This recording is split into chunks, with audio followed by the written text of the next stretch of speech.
Very good evening everyone. My name is Ajit Kumar Dheria and I have total 5-year teaching experience for civil services in both the sense UPSC and state PCS में MPPSC. So I welcome cordially to the Adarsh IAS Academy online platform. और आज का जो lecture है वो Indian polity का सबसे important, सबसे पहला और महत्वपूर्ण लेक्चर है। और आज के लेक्चर का जो टॉपिक है वो है preamble to constitution of India. Preamble to constitution of India मतलब भारतीय संविधान के लिए प्रस्तावना। भारतीय संविधान की प्रस्तावना के बजाय मैंने यहां पे एक टर्म यूज किया है, भारतीय संविधान के लिए प्रस्तावना। तो ये जो आपका preamble to constitution of India है या preamble of the constitution of India, इन दोनों में फर्क क्या है? तो इसके पीछे मेरा लॉजिक है कि हमारा जो संविधान था वो पहले बन चुका है और भारतीय संविधान के निर्माण कार्य पूरा होने के बाद हमने भारतीय संविधान के उद्देशिका या प्रस्तावना को भारतीय संविधान का हिस्सा बनाया। इसलिए मैंने भारतीय संविधान के लिए प्रस्तावना की बात की है बजाय भारतीय संविधान की प्रस्तावना के। तो आज का टॉपिक बहुत ही महत्वपूर्ण है हर परीक्षा की दृष्टि से, यूपीएससी, एमपीपीएससी या फिर आप किसी भी स्टेट पीसीएस या एसएससी जैसे वनडे एग्जाम या सबऑर्डिनेट एग्जाम, एमपीएसआई, इन सभी एग्जाम को एक दृष्टि पर रख करके हमने इस लेक्चर को स्टार्ट किया है। और उद्देशिका लगभग हर एग्जाम में पूछा जाता है, इसलिए उद्देशिका का अध्ययन हमारे लिए बहुत महत्वपूर्ण है। तो चलिए स्टार्ट करते हैं भारतीय संविधान की प्रस्तावना। भारतीय संविधान की प्रस्तावना की स्टडी से पहले हमें इस बात को समझ लेना चाहिए कि जो भारतीय संविधान की प्रस्तावना है, अब हमारा जो कॉन्स्टिट्यूशन है वो ऐसे सडन तो बना नहीं कि कोई अचानक आया 26 नवंबर 1949 को हमारा संविधान बोला कि हमको संविधान बनाना है, विद इन 1 और 2 डेज ये कंप्लीट हो गया। नहीं, इसको बनने में पूरे 2 ईयर 11 मंथ और 18 डेज लगे। 2 ईयर 11 मंथ 18 डेज, 2 साल 11 महीने और 18 दिन, लगभग 3 साल लगे। तो ये स्लो प्रोसेस बिल्कुल नहीं हो सकता, ये बिल्कुल धीरे धीरे धीरे इस विविधता वाले देश भारत में जहां पे अलग अलग लोग रहते हैं, अलग अलग तरीके से रहते हैं, उनका रहन सहन अलग अलग है, उनके सभ्यता संस्कृति अलग है, उस देश में हमें एक ऐसा संविधान निर्माण करना है जो सबके लिए एक हो और सब लोग उसका पालन करें। ये बहुत बड़ी चुनौती थी और इस चुनौती का सामना करने के लिए डॉक्टर भीमराव अंबेडकर और उनके अन्य 7 सदस्यीय टीम को चुना गया। और उस टीम का नाम था, उस समिति का नाम था मसौदा समिति या प्रस्ताव समिति, इंग्लिश में ड्राफ्टिंग कमेटी। तो भारतीय संविधान ऐसा बिल्कुल बना नहीं है कि सडन आकर के बन गया। भारतीय संविधान के निर्माण से पहले कुछ तो ऐसे इवेंट्स रहे होंगे या कुछ तो ऐसे इंसिडेंट हुए होंगे जो हमें, जहां पर अभी तक हमारा जो देश था, जो हमारा राज्य था, वो परंपरागत राज्य था। सब ध्यान दीजिएगा, मैं टर्मिनोलॉजीज बताते जा रहा हूं। परंपरागत राज्य था। अब इस परंपरागत राज्य से हम भारतीय संविधान के निर्माण को या भारतीय संविधान को अपनाते हुए आधुनिक राज्य की ओर चले गए, मतलब आज का देश, आज का राज्य। अब सवाल यह होता है कि सर परंपरागत राज्य या ट्रेडिशनल स्टेट या फिर मॉडर्न स्टेट में डिफरेंस क्या है? तो स्टेट को समझने के लिए पहले, इस ट्रेडिशनल और मॉडर्न स्टेट को समझने से पहले हमें समझना पड़ेगा कि ये राज्य क्या होता है। और राज्य मैं आपको बताता हूं कि क्या होता है। राज्य के लिए 4 फैक्टर, 4 घटक होना बहुत इंपॉर्टेंट है। पहला, एक राज्य को भूमि की आवश्यकता होती है, एक जमीन की आवश्यकता होती है, एक लैंड की आवश्यकता होती है। और उस लैंड पे रहने वाले कुछ लोग होते हैं, मतलब वहां पे जनसंख्या होती है। अब जनसंख्या को एक सही दृष्टि से चलाने के लिए हमें किसी विशेष प्रकार के नियमों, कानूनों या रूल्स की आवश्यकता होती है। और किसी राज्य को या किसी आधुनिक राज्य को आधुनिक राज्य होने के लिए इन सबसे महत्वपूर्ण घटकों में एक महत्वपूर्ण घटक है संप्रभुता, वो होनी चाहिए। इंग्लिश में इसे बोलते हैं सॉवरेनिटी।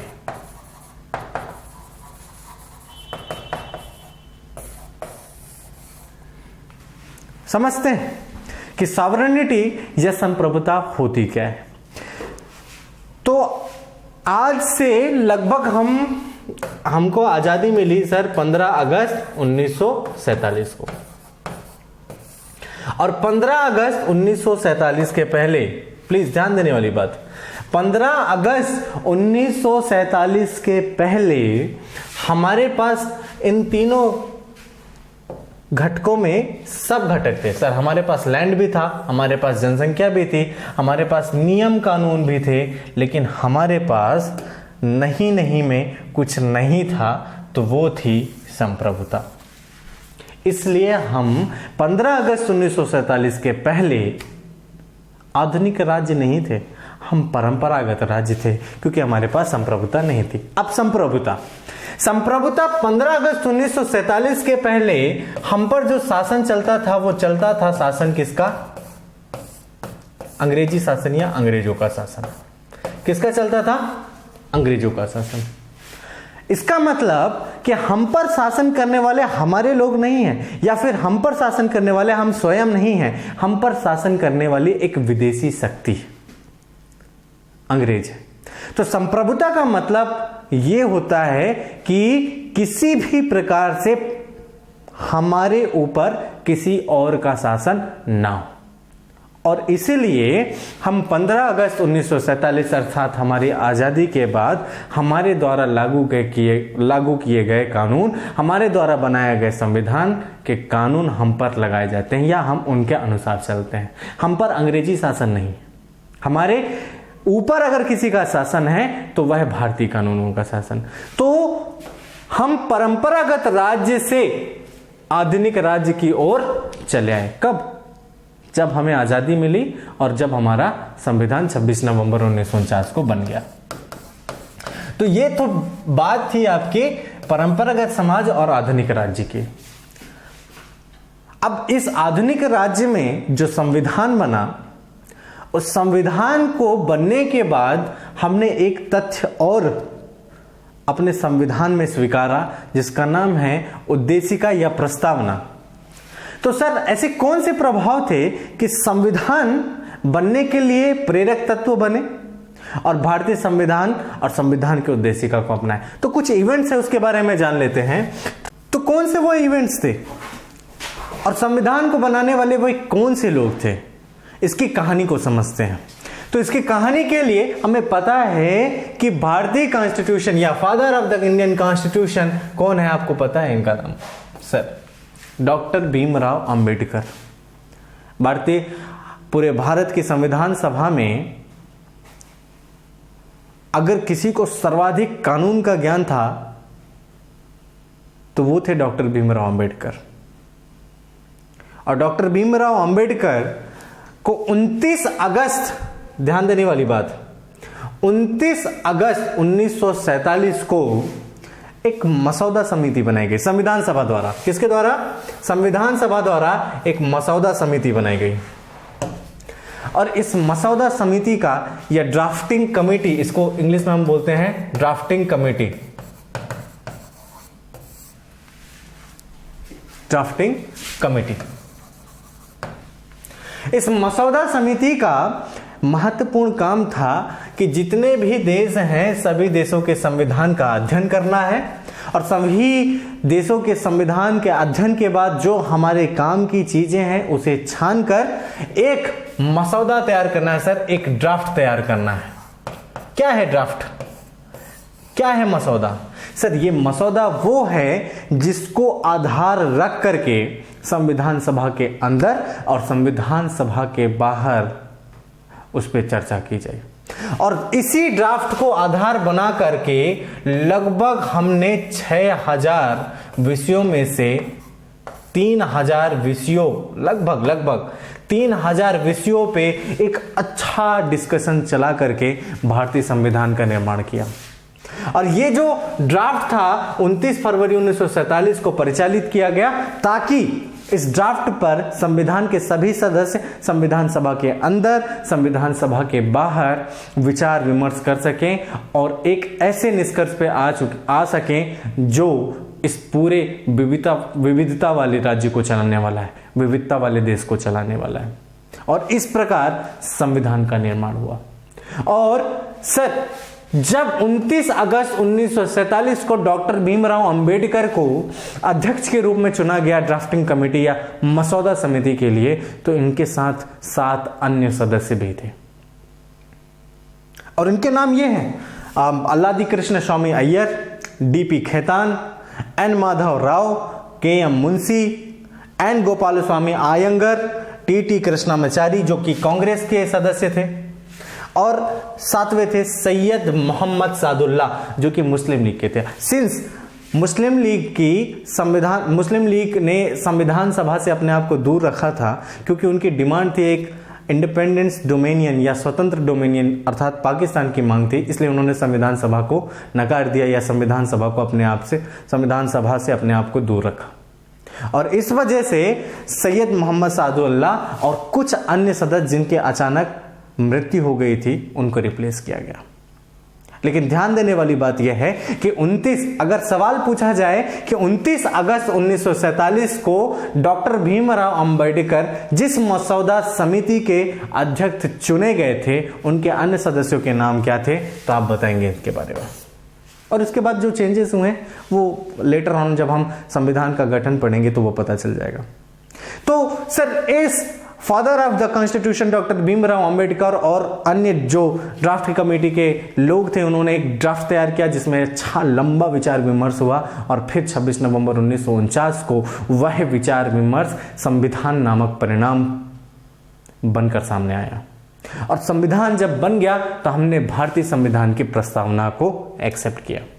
फिर डॉक्टर भीमराव अंबेडकर जब और उनकी अन्य सदस्य जो लोग थे, उन्होंने एक काम किया सर, संविधान बना दिया। अब जैसे ही संविधान बनाया तो अब यूपीएससी एग्जाम लेने लगी, एमपीपीएससी एग्जाम लेने लगी, और उसमें सिलेबस रखा कॉन्स्टिट्यूशन ऑफ इंडिया। और ये कॉन्स्टिट्यूशन ऑफ इंडिया सर एक सवाल पूछता है कि वास्तव में भारतीय संविधान का फंक्शन क्या है, What is the function of Indian Constitution?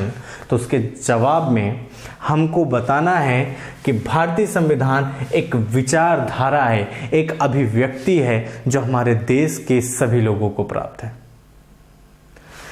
भारतीय संविधान हमारे देश में लागू होने वाले जितने भी कानून हैं, जितने भी नियम हैं, जितनी भी नीतियां हैं, उसकी बुनियादी अभिव्यक्ति है।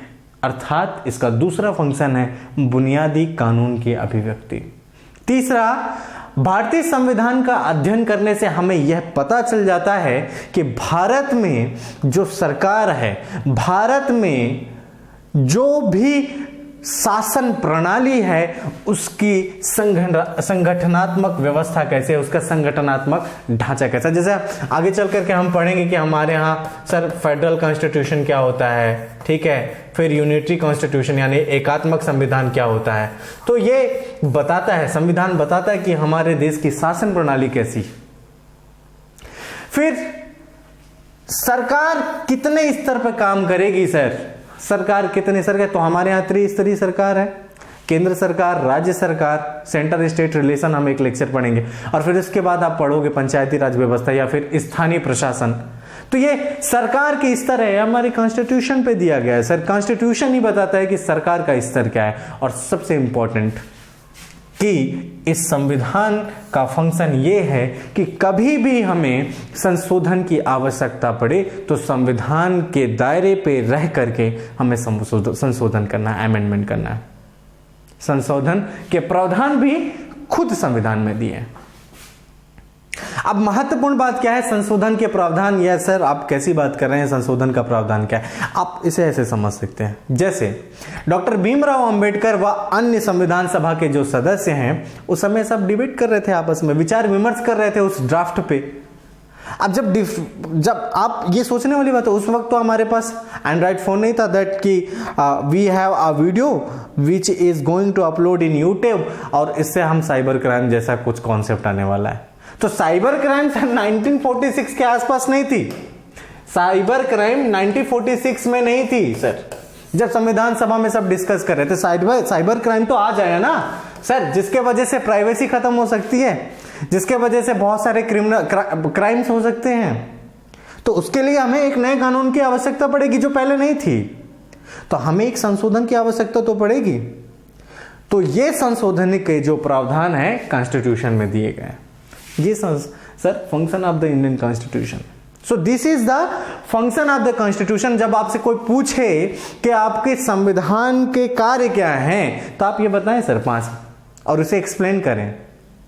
और एमपीपीएससी या यूपीएससी में some time it is asking right, वो पूछते हैं कि क्या संविधान के कार्य क्या है ना। तो हमें अपने सोचने का दायरा थोड़ा बदलना पड़ेगा। वी आर मतलब सबको पता है क्या हमें लक्ष्मीकांत पढ़नी है, लेकिन हमें यह बिल्कुल नहीं पता है कि लक्ष्मीकांत को अप्रोच कैसा करना है, उसे कैसे समझना है, उसकी गहराई पे कैसे जाना है। सर ऐसे क्वेश्चन आते हैं। अभी हम धीरे धीरे आगे चल करके मेंस आंसर राइटिंग का क्वेश्चन मतलब सेशन लेंगे कि अच्छा आंसर कैसे लिखे, तो हमें पता चल जाएगा राइट। तो उसे करेक्ट वे में अप्रोच करने के लिए हमें ऐसे पढ़ना पड़ेगा सर कि function of the Indian constitution this 5 point, और इस 5 पॉइंट को आपको इतने अच्छे से लिखना है, अपनी सहजता दिखाना है, अपनी सादगी दिखाना है अपने आंसर में कि चेक करने वाला आपको मार्क्स ज्यादा दे। ठीक है, चलिए आगे चलते हैं। So function of the Indian constitution हो गया। अब बात है सर किसकी, प्रियम्बल की, जो आज का हमारा टॉपिक है ना। So preamble of the Indian constitution को पढ़ने के लिए हमें क्या अप्रोच लगाना है, सवाल ये राइट। सबसे पहला सवाल ये है कि हमें प्रियम्बल ऑफ द कॉन्स्टिट्यूशन या भारतीय संविधान की उद्देशिका को किन स्तरों तक जाकर के पढ़ना है राइट। हमको पता है कि भारतीय संविधान की प्रस्तावना में ये फला वर्ड दिए हुए हैं, हमको ये पता है कि भारतीय संविधान में इतना सब कुछ दिया हुआ है, लेकिन सर एग्जाम की दृष्टि से उसे अप्रोच कैसे करें। और अगर संविधान की उद्देशिका के संबंध में कभी आपसे मेंस में क्वेश्चन आता है, देखिए ऑब्जेक्टिव टैकल करना इज वेरी गुड, लेकिन जब आप मेंस का पेपर दे रहे होते हैं तो आपको लगभग 1.5 पेज लिखना पड़ता है, और 1.5 पेज के लिए हमारे पास कंटेंट होना चाहिए। और कंटेंट क्यों है, कब आएगा, जब हम किसी भी टॉपिक को अच्छे से और बहुत ही तरीके से कॉन्सेप्ट बिल्ड करके समझदारी के साथ पढ़ें। तो कैसे अप्रोच करें प्रस्तावना को, आइए देखते हैं। तो प्रियम्बल पढ़ने के लिए सिंपल सा कॉन्सेप्ट है कि आपको प्रियम्बल वास्तव में पढ़ना कैसे। प्रियम्बल अर्थात प्रस्तावना राइट। हम प्रियम्बल को पढ़ेंगे सर इन 4 फैक्टर पे। पहला, what is the role of the preamble, अर्थात प्रस्तावना की भूमिका क्या है, क्यों प्रस्तावना इंपॉर्टेंट है। भारतीय संविधान में उसे भारतीय संविधान के एक हिस्से के रूप में स्वीकार करने के पीछे क्या लॉजिक था, इसकी क्या भूमिका है संविधान में, या संविधान के अंतर्गत रह करके हम किसी भी नीतियों को बनाते हैं तो संविधान के प्रस्तावना को एक बार जरूर पढ़ते हैं, क्यों ऐसा। तो वो हम पढ़ेंगे रोल ऑफ द प्रियम्बल पे, या प्रस्तावना की भूमिका। फिर इसके बाद हम पढ़ेंगे कि प्रियम्बल को पढ़ने के दौरान हमें भारतीय संविधान की प्रकृति, क्या बोल रहा हूं मैं, प्रकृति कैसी है, नेचर ऑफ द कॉन्स्टिट्यूशन, क्या बोल रहा हूं मैं, नेचर ऑफ द कॉन्स्टिट्यूशन कैसा है, प्रकृति कैसी है, कैसा है, संगठनात्मक है, लोकतंत्रात्मक है, गणराज्य है, कैसा, ये सब उसकी प्रकृति ही तो है। उसे हमें पढ़ना पड़ेगा, उसे सही दिशा पे करेक्ट वे ऑफ लर्निंग को फोकस करते हुए, एग्जाम को फोकस करते हुए पढ़ना पड़ेगा। फिर तीसरा हम पढ़ेंगे कि सर भारतीय संविधान के प्रियम्बल या संविधान का उद्देश्य क्या है, मेन एम्बिशन क्या है, उद्देश्य क्या है सर, उसका आदर्श क्या है, संविधान को लागू करने के पीछे क्या आदर्श हो सकते हैं। एकता लाना है सर, समानता लाना है, एक अखंडता लाना है, बंधुता लाना है, ताकि हम लोग सब लोग साथ में रहें, राइट। फिर अंतिम भारतीय संविधान की प्रस्तावना हमें संविधान निर्माण करने वाली, याद ध्यान दीजिएगा, संविधान निर्माण करने वाली संस्था के बारे में बताता है। किसके बारे में बताता है, निर्माण करने वाली संस्था के बारे में बताता है। और किसके बारे में बताता है कि संविधान किस तिथि को एकीकृत, अधिनियमित या अंगीकृत किया गया, मतलब कौन से डेट पे संविधान को हमने अधिनियमित किया है, अंगीकृत किया है, ये बताता है। So this is the 4 major factor जिनको हम आधार बना करके पढ़ सकते हैं। पहला, इसकी भूमिका क्या है, दूसरा इसकी प्रकृति क्या है, तीसरा किस उद्देश्य से संविधान को लागू किया गया, किस उद्देश्य से हमने प्रियम्बल को संविधान के हिस्से के रूप में स्वीकार किया, और चौथा एवं अंतिम कि संविधान निर्माण करने वाली संस्था कौन थी और संविधान किस तिथि को अधिनियमित, एकीकृत या अंगीकृत किया गया। ठीक है, चलिए आइए पढ़ते हैं फिर संविधान की प्रस्तावना के बारे में। जब आप देखेंगे आपके ओरिजिनल कॉन्स्टिट्यूशन में जब आप देखेंगे आपके संविधान के ओरिजिनल कॉन्स्टिट्यूशन के बारे में, तो आपको कुछ ऐसा इमेज दिखेगा, या फिर आपकी एनसीईआरटी की किताब में ये आपको इमेज दिखेगा, ये इंग्लिश वाला पार्ट, हिंदी वाला part, right, well known thing. अब मैं एक बार आपके लिए पढ़ता हूं हिंदी में। उद्देशिका, हम भारत के लोग भारत को संपूर्ण प्रभुत्व संपन्न समाजवादी पंथ निरपेक्ष लोकतंत्रात्मक गणराज्य बनाने के लिए तथा उसके समस्त नागरिकों को, पैराग्राफ 1। देखिए इसको अपनी सुटेबिलिटी के लिए कि इसको किस तरीके से अध्ययन करें, हम इसको पैराग्राफ में बांट लेते हैं, ठीक है। पैराग्राफ 1। पैराग्राफ 2, सामाजिक आर्थिक राजनीतिक न्याय विचार। देखिए फिर से पढ़ता हूं, लोकतंत्रात्मक गणराज्य बनाने के लिए पैराग्राफ 1 यहां से है, पैराग्राफ 2 है तथा उसके समस्त नागरिकों को सामाजिक आर्थिक राजनीतिक न्याय विचार, अभिव्यक्ति, विश्वास, धर्म और उपासना की स्वतंत्रता, प्रतिष्ठा और अवसर की समानता, स्वतंत्रता, समानता प्राप्त कराने के लिए उन सब में व्यक्ति की गरिमा, राष्ट्र की एकता और अखंडता सुनिश्चित करने वाली बंधुता की बात कर रहे हैं सर, बंधुता बढ़ाने के लिए, पैराग्राफ 2।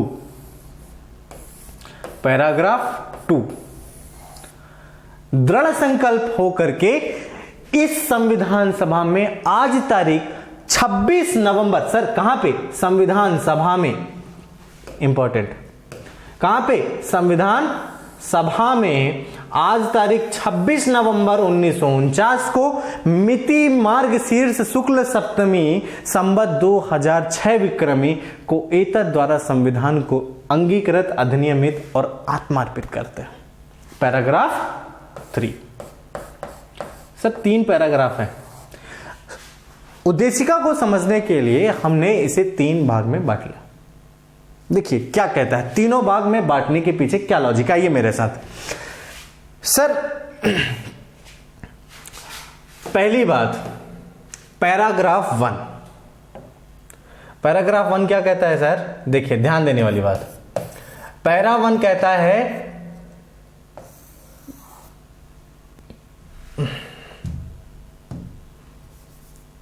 पैराग्राफ 1 कहता है, क्या कहता है भाई, कि क्या है इसमें, देखिए बताइए। पहले वी द पीपुल, मतलब हम भारत के लोग। फिर उसके बाद तो सर कुछ वर्ड्स है ना, लोकतंत्रात्मक, समाजवादी, गणतंत्रात्मक, लोकतंत्रात्मक, गणराज्य, ठीक है, समाजवादी, ऐसे कुछ शब्द है ना, एटसेट्रा, ऐसे है ना कुछ शब्द, अभी देखा अपन ने। देखिए, हम भारत के लोग भारत को पूर्ण प्रभुत्व संपन्न समाजवादी पंथ निरपेक्ष लोकतंत्रात्मक गणराज्य बनाने के लिए, क्या है भाई, आपको देखने में ये फील हो रहा होगा कि सर ये जो पैराग्राफ 1 है हमें क्या बताती है। सोचिए, अपने सोचने का दायरा बढ़ाना पड़ेगा, क्योंकि हम एग्जाम को रट के नहीं निकाल सकते सर, उसे समझकर ही निकाला जा सकता है ना। सोचने का दायरा बढ़ाइए, क्या बताता है ये सब बताता है कि हमारे देश की जो राज व्यवस्था है, पॉलिटी सर, जो राज व्यवस्था है वो कैसी है, किसके बारे में बताता है, इंडियन पॉलिटी।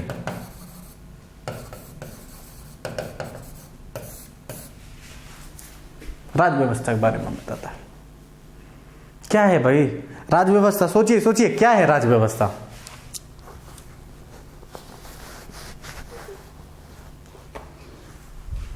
सोचिए, मान लेते हैं, देखिए इसे समझते हैं, क्या कैसे समझ में आता है हमें कि यह राज व्यवस्था है। मान लेते हैं आपका कोई फ्रेंड है, वो विदेश से आया है और उसे इंडियन कॉन्स्टिट्यूशन के बारे में कुछ नहीं पता, उसने LLB नहीं की है, उसने किसी भी तरीके से लक्ष्मीकांत की किताब नहीं पढ़ी है, लेकिन उसे पूरे संविधान के बारे में समझना है, या हमारे देश में लागू होने वाली शासन प्रणाली कैसी है उसके बारे में समझना है। तो आपको कुछ नहीं करना है, इसी प्रस्तावना की जेरॉक्स लेना है जो आपके सामने थी अभी, और उसको दे देना है और बोलना है भाई साहब इसको पढ़िए और इसके बारे में हमको बताइए, क्या है हमसे डिस्कस करिए। तो पता है क्या बोलेगा, सर आप लोग ना डेमोक्रेटिक हैं, आप क्या जनता का शासन है सर, सर आप लोगों क्या ना कोई जो हमारे यहाँ शीर्ष पद में राष्ट्रपति प्रधानमंत्री सब चयनित होकर आते हैं सर, गणराज्य कोई ऐसा नहीं आता है कि पहले राजा थे उसके पापा और उसके पापा जी की मृत्यु के बाद उसका बेटा उसका राजा बन गया, मतलब पूरे देश का राजा बन गया है। राजतंत्र नहीं है सर, हमारे यहाँ क्या है सर, गणराज है। समाजवादी सर, हम किसी इंडिविजुअल के बारे में नहीं सोचते, हम किसी इंडिविजुअल के बारे में नहीं सोचते सर, हम पूरे समाज के बारे में सोचते हैं कि कैसे इन समाज का डेवलपमेंट हो। कैसे पता चलेगा सर, यही सारी चीजें हैं जो बताती हैं कि आपके देश की राज व्यवस्था क्या है, जो संविधान की प्रस्तावना के पहले पैराग्राफ में लिखा है। यही तो प्रस्तावना की भूमिका है सर, कि प्रस्तावना होने के पीछे उसका रोल क्या है, यही तो है। क्योंकि हमको प्रस्तावना से ही आइडिया लग जाता है कि हमारा जो संविधान है वो इन टॉपिक को, इन महत्वपूर्ण बिंदुओं को ध्यान में रखता है और इसी को आधार बना करके यही चीजें संविधान का आधार। ठीक है, तो ये बात थी आपकी पैराग्राफ 1 की। अब सर बात करते हैं पैराग्राफ 2 की। जरा देखें पैराग्राफ 2 क्या कहता है भाई। तो पैराग्राफ 2 के बारे में बात कर लेते हैं, देख लें पैराग्राफ 2। ये तो पैराग्राफ 1 हो गया, ये पैराग्राफ 2। आइए देखते हैं पैराग्राफ 2। सर उसके समस्त नागरिकों को, किसकी समस्त नागरिक, हमारे देश का संविधान है ना, हमारे देश की संविधान की उद्देशिका है ना, तो किसकी, भारत देश के नागरिकों को सामाजिक आर्थिक राजनीतिक न्याय, किसकी बात कर रहे हैं सर, न्याय की बात कर रहे हैं सर, विचार अभिव्यक्ति विश्वास धर्म उपासना की स्वतंत्रता, न्याय स्वतंत्रता समानता एकता अखंडता बंधुता। क्या बोल रहा है पैराग्राफ 2 सर, किसकी बात करता है सर, बात कर रहे हैं ये न्याय की, राजनीतिक सामाजिक आर्थिक राजनीतिक, समानता की बात कर रहे हैं सर, समानता की बात कर रहे हैं, समता की बात कर रहे हैं सर, किसकी बात कर रहे हैं सर, स्वतंत्रता की बात कर रहे हैं।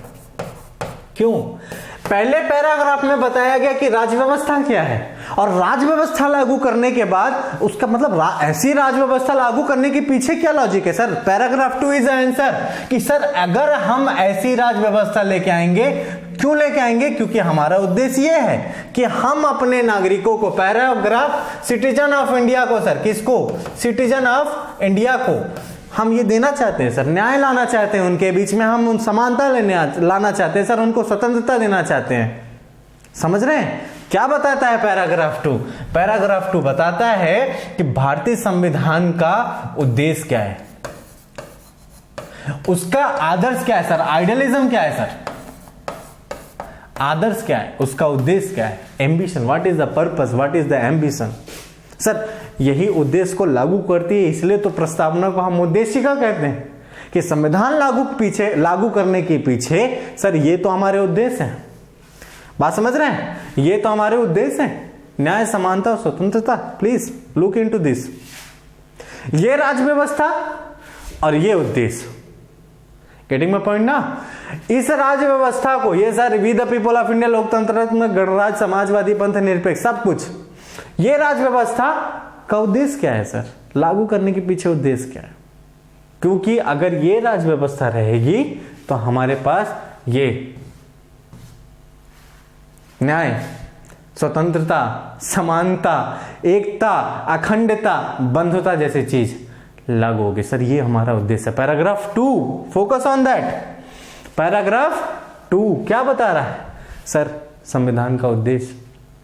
पैराग्राफ 1 इंडियन पॉलिटी, शासन प्रणाली कैसी है हमारे यहाँ। पैराग्राफ 2 उद्देश्य बता रहा है। अब पैराग्राफ 3 क्या बताता है सर? पैराग्राफ 3 बताता है, क्या बताता है? सिंपल सी बात है, क्या बताता है? ये सोचना है अपने मन में, क्या सोचना है? मुझे पता है आप लोगों के पास जवाब है।